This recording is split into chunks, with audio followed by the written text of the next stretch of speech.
다음은 미래에셋대우 애널리스트로 근무하시는 김태희 박사께서 빅파마의 신약 개발 트렌드는 어떻게 되는지에 대해서 한 20분간 강의를 해주시겠습니다.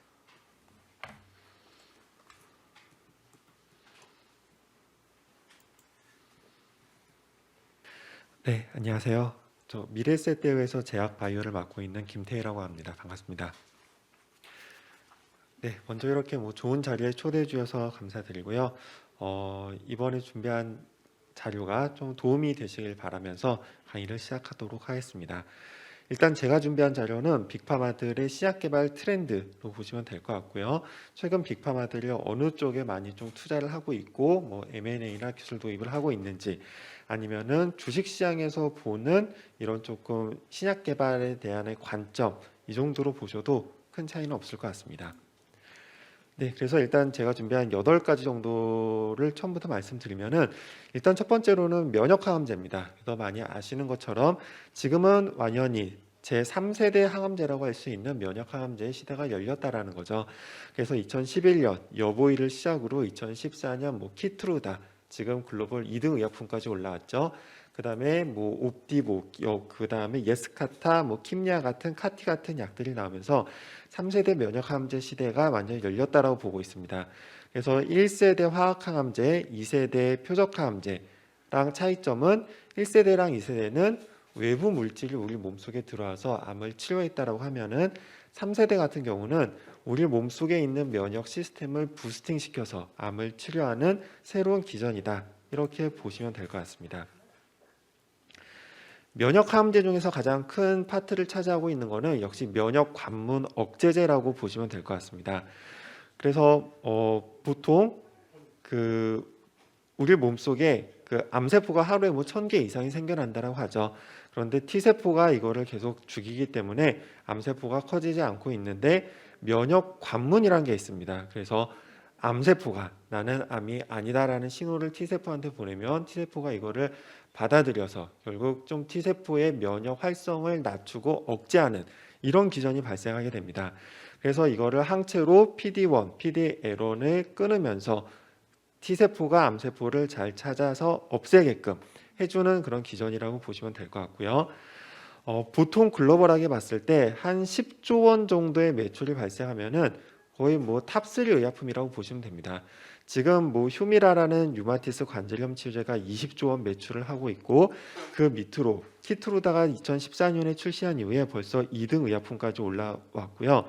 2026년이 되면은 키트루다가 글로벌 1위, 그 다음에 옵디보가 글로벌 2위 의약품이 될 정도로 상당히 면역관문 억제제의 시장은 빠르게 커지고 있는 상황입니다. 그리고 지금 출시된 의약품 같은 경우는 PD1과 PD-L1이 대부분입니다. 하지만 왼쪽 표 보시는 것처럼 T세포와 암세포, 그 다음에 항원 제지세포와 NK셀, 이런 다양한 세포들이 면역 관문, 상호작용이 상당히 많다라는 거죠. 그래서 보시는 것처럼 PD1, PD-L1 말고도 팀3, 렉3, TIGIT, 이렇게 유망한 기전들이 많기 때문에 지금 면역 관문 억제제는 이제 시작한 단계다, 이렇게 볼 수가 있고요. 상당히 추가적으로 다양한 치료제들이 나올 수 있다라고 보고 있습니다. 네, 그래서 금방 말씀드렸던 것처럼 지금 렉3, 팀3, TIGIT 이 세 개가 PD1, PD-L1, 키트루다를 이을 차세대 키트루다 기전으로 좀 많이들 기대를 하고 있는 상황이고요. 빅파마 중에서는 BMS, 머크, GSK, 노바티스, 로슈, 이런 업체들이 좀 더 적극적으로 임상을 진행하고 있는 모습입니다.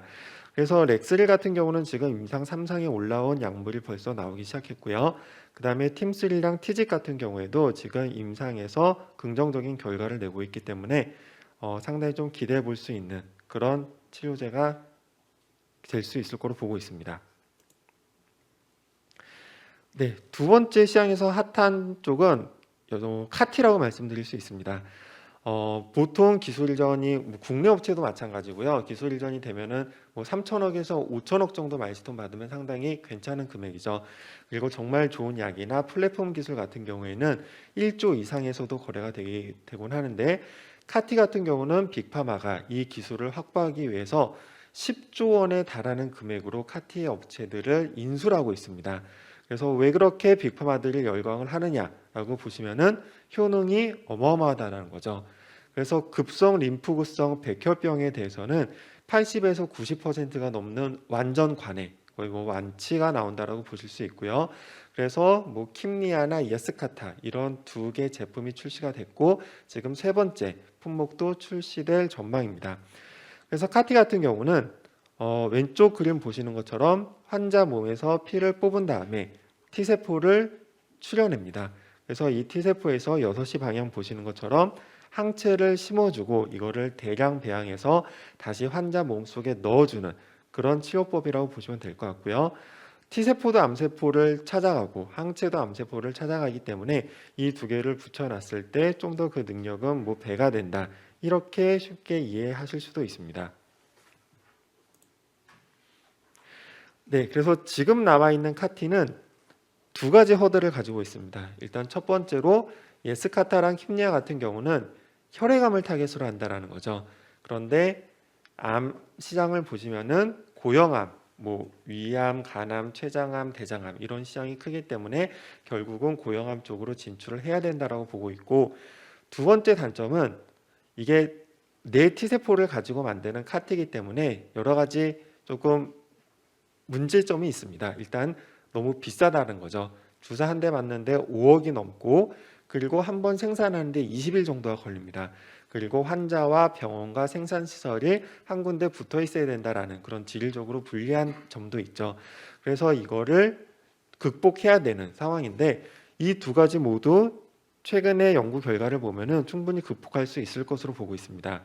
그래서 고형암을 타겟으로 하는 카티들도 지금 다양하게 뭐 췌장암, 뭐 유방암, 직장암, 위암, 간암 등을 대상으로 임상 1상과 2상을 진행하고 있는데 이게 효과가 상당히 긍정적으로 임상 결과들이 나오고 있고요. 그리고 타각카티로도 진행하고 있는 업체들이 결과를 보면은 자가카티와 비슷한 효능을 내면서도 부작용은 좀 더 줄어든 그런 임상 결과를 보이고 있기 때문에 이 두 가지 허들은 충분히 넘을 수 있고 앞으로 카티 시장은 더욱더 커질 수 있다라고 보고 있습니다. 네, 세 번째는 이중항체입니다.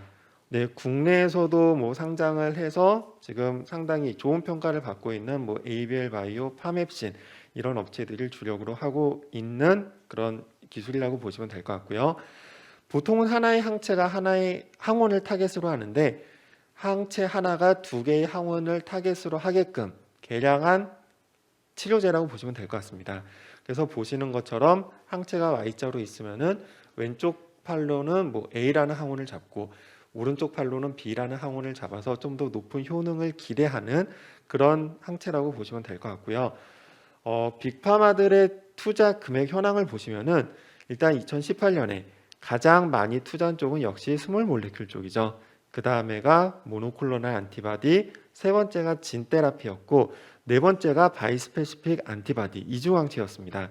그래서 아직 시장은 아직 못 커지지 않고 이제 막 시작하는 단계지만 빅파마에서 상당히 큰 관심을 가지고 있는 그런 분야라고 보실 수가 있습니다.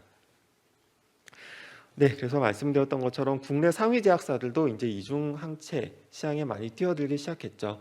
그래서 한미약품과 동아ST 그리고 종근당에서도 이중항체 개발을 지금 열심히 하고 계십니다.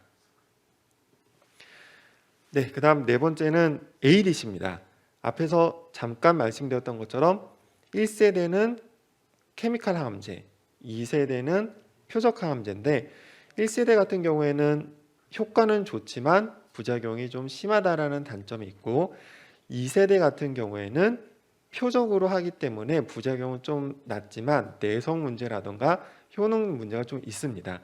그래서 ADC 같은 경우에는 안티바디 드럭 컨주게이트라고 해서 1세대 뒤에 2세대 항체 뒤에다가 이 1세대인 톡신을 링코를 통해서 붙인 약이라고 보시면 됩니다. 그래서 1세대와 2세대 항암제의 장점만을 이렇게 모아서 약으로 만든 상황이라고 보시면 될 것 같고요. ADC가 작년 하반기 붙어서 급격히 큰 관심을 받기 시작했습니다. 그게 이제 ADC가 임상 3상에서 긍정적인 데이터들을 많이 내놓기 시작했어요. 그래서 작년 3월 달에 일본의 다이치 산키오라는 업체는 아스트라제네카한테 에너트라는 약을 8조 원에 기술 이전을 했고, 그때 다이치 산키오가 받은 계약금만 1.5조 원에 달했습니다. 그래서 이 약을 좀 더 보시면 유방암 치료제입니다. 그래서 전이성 유방암 환자를 대상으로 ORR, 그러니까는 반응률, 암이 30% 이상 줄어든 환자가 무려 61%가 나왔고요. DCR이라고 하는 거는 질병 통제율입니다.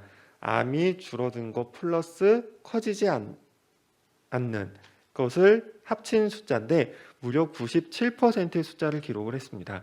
그래서 이 ADC에 대한 효능이 상당히 좋다라는 것을 작년 하반기 때 발표를 했고, 데이터를 좀 더 보시면은 왼쪽에 일단 유방암 1차 치료제로 처방되는 게 허셉틴, 그다음에 그 루시에서 나온 다양한 ADC나 그런 차세대 허셉틴 이런 것들을 많이 맞으시는데, 1세대, 2세대를 다 맞고 나서 그 다음에도 치료 효과가 없으신 분들이 보통 이 에너투의 임상에 참가하셨습니다. 그런데 이러한 환자를 대상으로 ORR과 DCR이 이렇게 높게 나왔기 때문에 점점 더 이제 2차 치료제, 1차 치료제로 갈수록 이런 효능 데이터는 좀 더 좋아질 수 있을 것으로 보고 있고요. 이 에너투 같은 경우가 2026년에는 거의 37억 불까지 기록할 수 있을 것으로 예상이 되고 있습니다. 같은 시기에 또 다른 ADC가 우산 효능을 또 냈습니다. 페드세브라는 약인데요. 이거는 아스텔라스와 시애틀 제네틱스가 개발한 약입니다. 마찬가지로 작년 12월 달에 FDA 허가를 취득을 했는데, 이거는 방광암의 대부분을 차지하는 요로상피암 치료제라고 보시면 됩니다. 그래서 키투루다를 단독으로 처방을 했을 때 그때 ORR이 29%였지만 키투루다랑 페드세브를 같이 병용으로 투여했을 때 ORR이 71%까지 올라갔기 때문에 이 두 약물로 인해서 글로벌하게 ADC는 다시 한번 크게 관심을 받는 그런 치료제라고 보실 수가 있습니다. 네, 그 다음은 RNA 치료제입니다. RNA도 지금 새롭게 막 뜨고 있는 그런 새로운 신약이라고 보시면 될 것 같고요. 많이들 아시는 것처럼 센트럴 도그마죠. DNA에서 RNA, 그 다음에 RNA가 프로틴을 생성을 하는데, 여태껏 의약품들을 타겟을 했던 거는 이 프로틴 쪽이었습니다. 그런데 문제가 되는 프로테인을 아예 생성을 안 하게 하면 어떨까라는 고민에서 시작을 했었고, 그래서 이 프로테인을 만드는 RNA를 없애보자, 잘라보자라는 생각에서 나온 게 이 RNA 치료제라고 보시면 될 것 같습니다. 그래서 여태까지 케미컬 의약품과 항체 의약품으로는 치료하기가 좀 어려웠었던 그런 난치성 질환을 타겟으로 해서 많이 개발이 되고 있고요. 오른쪽은 앞에서 보셨던 표였는데, 네 번째가 바이스페시픽 안티바디였고 다섯 번째가 RNA 드럭입니다. 그래서 빅파마도 이쪽에 큰 관심을 보이고 있고, RNA 치료제 같은 경우에도 특히 작년 하반기부터서 큰 관심을 받았습니다. 그래서 이게 빅딜들, 빅파마들을 가져갔던 빅딜들을 쭉 정리를 해봤는데, 보시는 것처럼 작년 4분기 10월, 11월, 12월 이때 빅딜들이 많이 일어났다라는 거죠. 그리고 이 기술을 도입한 업체들도 노바티스, GSK, 화이자, 바이오젠, 로슈, 노보노디스크, 이러한 큰 업체들이 이제 관심을 갖기 시작했다, 이렇게 보실 수 있습니다. 그래서 이 기술은 크게 ASO랑 RNAi 이렇게 두 분류를 할 수가 있는데, 전체적으로 봤을 때 둘 다 모두 상당히 가능성이 높은 그런 기술이라고 보고 있고요. 주식시장에서 봤을 때는 시가총액 상승률만 봤을 때는 지금 시장에서는 RNAi를 개발하고 있는 업체들이 조금 더 좋은 평가를 받고 있다, 이렇게 평가를 하고 있습니다. 국내에서는 올릭스와 올리패스가 이 RNA 치료제를 개발하고 있죠. 그래서 대표적으로 올릭스 같은 경우에는 RNAi, 그 다음에 올리패스는 ASO 쪽에 좀 더 강점이 있고, 지금 열심히 임상에 대한 성과도 좀 기대가 되는 상황입니다. 네, 그 다음은 유전자 치료제입니다. 유전자 치료제 같은 경우는 앞에서 RNA 치료제랑 좀 반대되는 개념이라고 보시면 좀 쉬우실 것 같습니다. 그래서 꼭 나와야 되는 단백질 형성이 안 될 때, 그러면은 DNA를 몸속에 넣어주면은 이 DNA가 RNA를 형성하고 RNA에서 결국 우리가 필요로 하는 그런 단백질을 만들어내는 그런 기전이라고 보시면 될 것 같고요. 이것도 빅파마들 별 관심은 없었는데 2017년 이후에 상당히 조금 떠오르고 있고 지금은 오히려 핫하다고 볼 수 있는 그런 분야라고 보실 수 있습니다. 2017년 12월 달에 FDA가 이 유전자 치료제를 처음으로 허가를 내줬습니다. 그 약이 룩스터나라는 약인데요.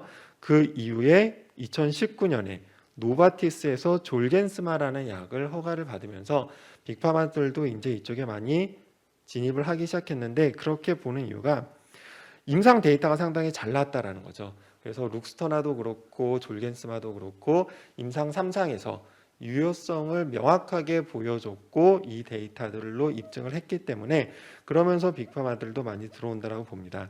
그래서 보시는 것처럼 사실 이 전까지는 그렇게 큰 관심을 못 받다가 2014년에 화이자에서 한 건을 도입을 했고, 그 다음에 2015년에 몇 건 있고, 2018년에서 2019년에 다양한 회사들이 유전자 치료제 개발에 뛰어들었다라는 거죠. 그래서 그때 뛰어든 회사를 보시면은 사노피, 에피, 노바티스, 얀센, 로슈 바이오젠, 그리고 일본의 1등 제약사인 다케다까지 유전자 치료제 쪽에 진출을 하면서 지금 이쪽은 상당히 핫한 쪽이라고 보실 수 있습니다. 네, 그 다음은 마이크로바이옴입니다. 마이크로바이옴 같은 경우는 앞에서 말씀드렸던 것보다는 조금 더 초기 단계라고 보실 수 있을 것 같습니다. 그래서 아직 명확하게 치료제 쪽에서 출시된 약물은 아직까지는 없다고 보고 있고, 임상 3상에 올라와 있는 약들이 임상 결과를 우수하게 내면서 관심은 계속 높아지고 있는 분야입니다. 마이크로바이옴은 우리 대장 내에 있는 미생물 생태계, 이 정도로 생각을 하시면 좋으실 것 같아요. 그래서 쉽게 보시면은 대변 이식이라는 얘기가 요즘 언론에서 많이 나오죠. 국내에서도 연대 세브란스 병원을 시작으로 다양한 병원에서 이 대변 이식을 시작하고 있고, 미국에서도 대변 이식이 조금 계속 활발해지고 있습니다. 그래서 정상인의 대변을 환자의 장 속에 넣어줬을 때 이것으로 치료할 수 있는 질환이 상당히 많다라는 게 계속해서 밝혀지고 있고요. 대표적인 것으로 비만이나 당뇨, 항생제 내성, 이러한 질환들을 들 수가 있습니다. 그래서 다양한 반복 실험을 통해서 입증된 가장 기본적인 예가 무균 쥐에다가 비만 쥐의 대변을 넣어줬을 때 이 쥐가 비만이 되고, 마른 쥐의 대변을 넣어주면은 마른 쥐가 된다라는 것도 상당히 다양하게 밝혀졌습니다. 그래서 마이크로바이옴을 제대로 잡아서 이거를 치료를 할 수 있다라고 알려진 게 앞에서 말씀드렸던 당뇨랑 비만뿐만 아니라 그 다음에 아토피나 건선, 이런 피부 질환, 그리고 최근에 나오는 연구 결과로는 이게 치매랑 파킨슨 같은 그런 질환에도 효과가 있다라고 알려져 있습니다. 그래서 장내의 특정 미생물의 비중이 올라가면 그 미생물이 아밀로이드 베타 형성을 촉진을 시켜서 이게 장내축을 통해 뇌에 전달이 되고 뇌에 아밀로이드 베타가 쌓인다. 이런 결과들도 하나둘씩 나오고 있기 때문에 지금은 시장은 형성되어 있지 않지만 앞으로 좀 주목해서 봐야 될 분야가 아닌가, 이렇게 보고 있습니다. 그래서 글로벌하게 봤을 때는 임상 3상에 올라와 있는 약 회사들도 몇 개가 있고요. 보시면은 다양하게 진행이 되고 있습니다. 설사증, 여드름, 요로 감염증, 그리고 궁극적으로 좀 가장 기대가 되는 항암, 이쪽으로 진출한 업체도 있고, 보시는 것처럼 빅파마 중에서는 엘러간, 얀센, 다케다, BMS, 이런 업체들이 마이크로바이옴에 업체에 지분 투자를 하거나 아니면은 연구 제휴를 맺었다라는 사실을 보실 수가 있습니다. 국내에서도 상당히 다양한 업체들이 개발을 좀 하고 있고요. 상장사만 놓고 봤을 때도 최근에 상장한 천내, BP도 그다음에 조만간 상장을 준비하고 있는 뭐 지노맨 컴퍼니 이런 업체들이 있습니다. 특히 지노맨 컴퍼니 같은 경우에는 면역항암제 PD-L1 저해제인 바벤시오와 병용 투여를 지금 미국에서 하고 있습니다. 그래서 면역항암제의 최대 단점이라고 할 수 있는 거는 반응률이 상당히 낮다라는 거죠. 그래서 마이크로바이옴과 같이 병용 투여를 했을 때 반응률이 얼마만큼 상승할 수 있을까, 이것도 관전 포인트라고 보고 있습니다. 네, 마지막으로는 재생의료입니다. 재생의료 같은 경우는 단순 증상 개선이 아니라 좀 더 근본적으로 조직 재생을 목표로 하는 그런 치료법이라고 보실 수 있을 것 같고요. 줄기세포 치료제, 그다음에 뭐 세포 치료제겠죠. 그다음에 조직공학 치료제, 뭐 크게 이쪽이 가장 좀 떠오르고 있는 분야입니다. 그래서 전체적으로 시장을 보시면은 2026년에 거의 280억 달러까지 시장은 커질 것으로 보고 있고, 이때까지도 대부분은 줄기세포를 포함한 세포 치료제가 가장 크고, 그 다음에 조직공학, 그 다음에 유전자 치료 쪽도 시장은 어느 정도 형성할 것으로 예상이 되고 있습니다.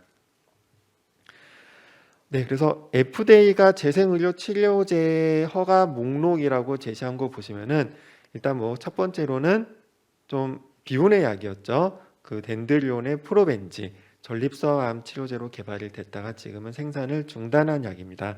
이거를 먼저 시작으로 해서 그 다음에 많이 알려진 뭐 암젠의 임리직이라던가, 그 다음에 바이오젠의 스핀라자, 그 다음에 카티도 이게 조금 포함이 되고 있습니다. 그래서 빅파마들도 뭐 화이자, 암젠, 길려드, 노바티스 이런 업체들을 진행을 하고 있고요. 인수도 계속해서 조금씩 늘리고 있는 모습을 보실 수가 있습니다. 그래서 오른쪽 보시면은 뭐 빅파마 중에서는 화이자랑 바이오젠, 그 다음에 노바티스 이런 업체들을 조금 적극적인 모습을 보이고 있고요. 아직까지는 많이 도입하고 있는 기술이 카티, 그 다음에 유전자 치료제 쪽입니다. 그래서 이쪽도 계속해서 좀 눈여겨 볼 만한 그런 분야라고 말씀을 드리고, 네, 이상 준비한 자료는 모두 마쳤습니다. 감사합니다. 예, 감사합니다. 현재 글로벌 빅 파마스티컬 컴퍼니들이 어디에 돈을 퍼붓고 있는지, 하여튼 8가지의 바이오 세라피틱스에 대해서 아주 자세하게 설명을 해주셨습니다. 자, 이에 대해서 질문, 코멘트 있으시면 해주십시오.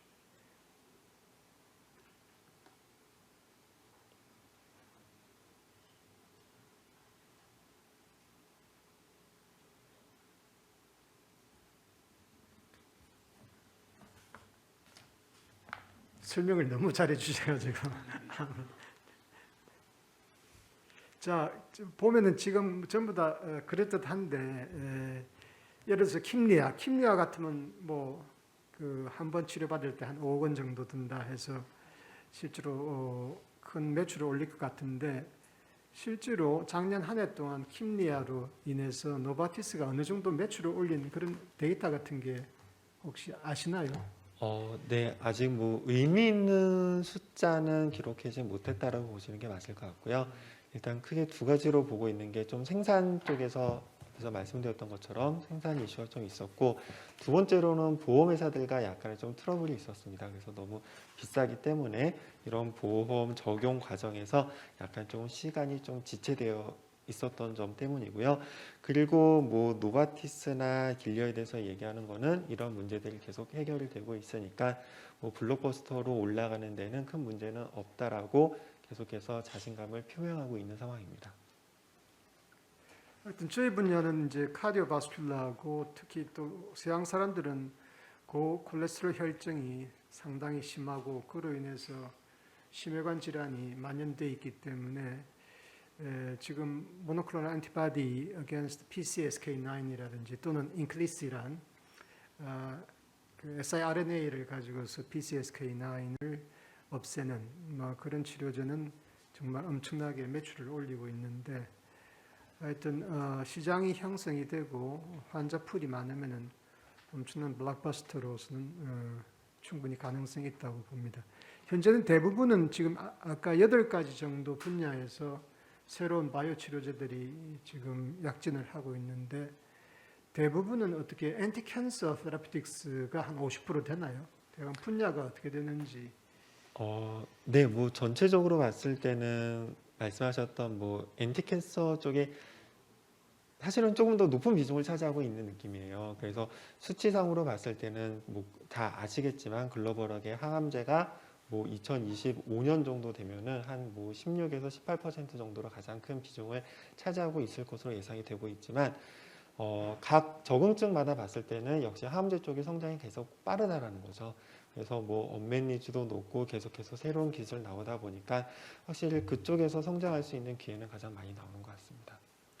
그 지금 항암제 신약, 뭐 표적 항암제든 뭐든 하는 거 보면은 결국 에피커시 측면에서 뭐 한 4개월 생명 연장 또는 한 10개월 생명 연장 의미 있다 해가지고 각국에서 뭐 허가를 해주고 또 어떤 뭐 부유한 국가에서는 보험 커버까지 해주고 하는데 전체 모르겠습니다. 사회 경제적인 측면에서 보면은 저는 의사로서 4개월 또는 10개월 연장하는데 그 많은 돈을 퍼부어야 되느냐라는 굉장히 회의론을 저는 가지고 있거든요.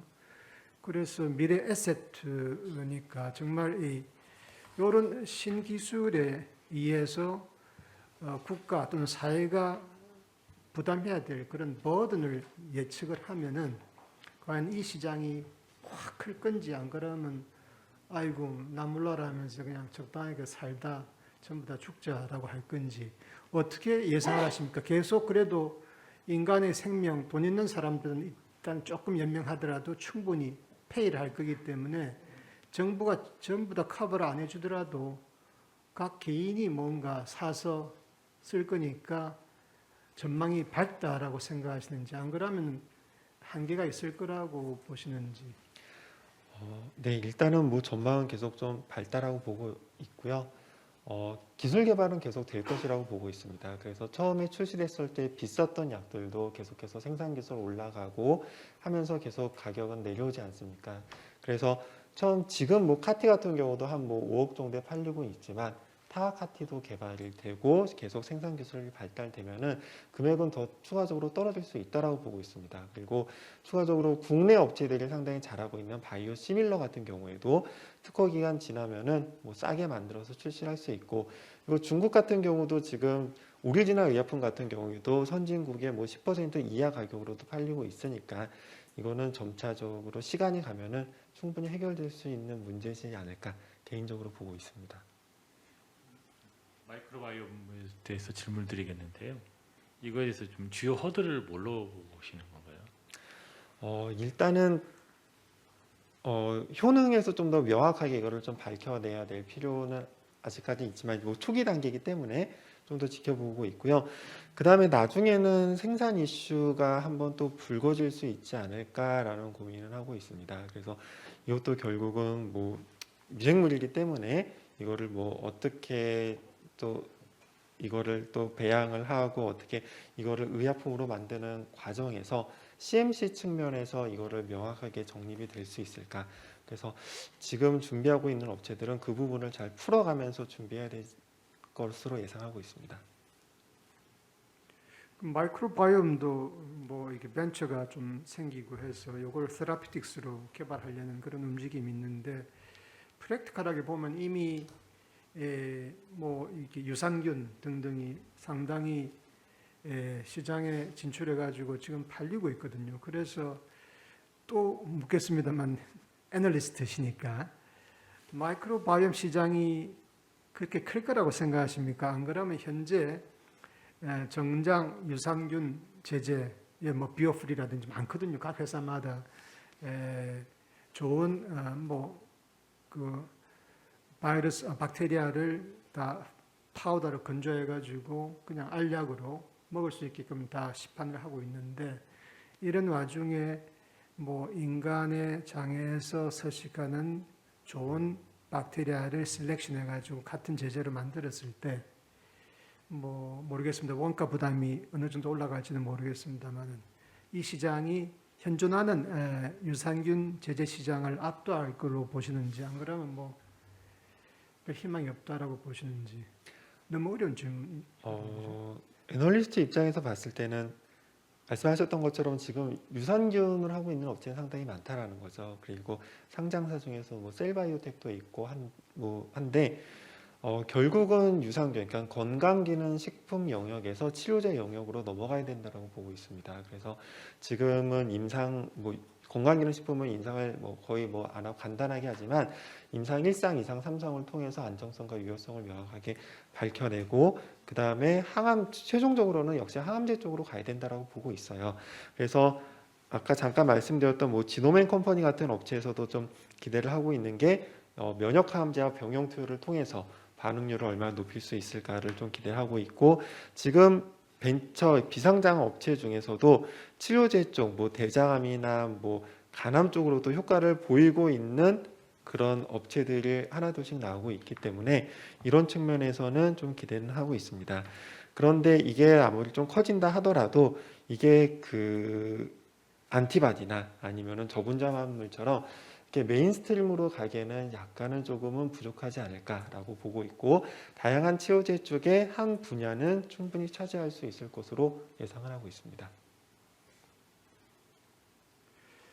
예, 정말 아주 유익한 강의 감사합니다. 네.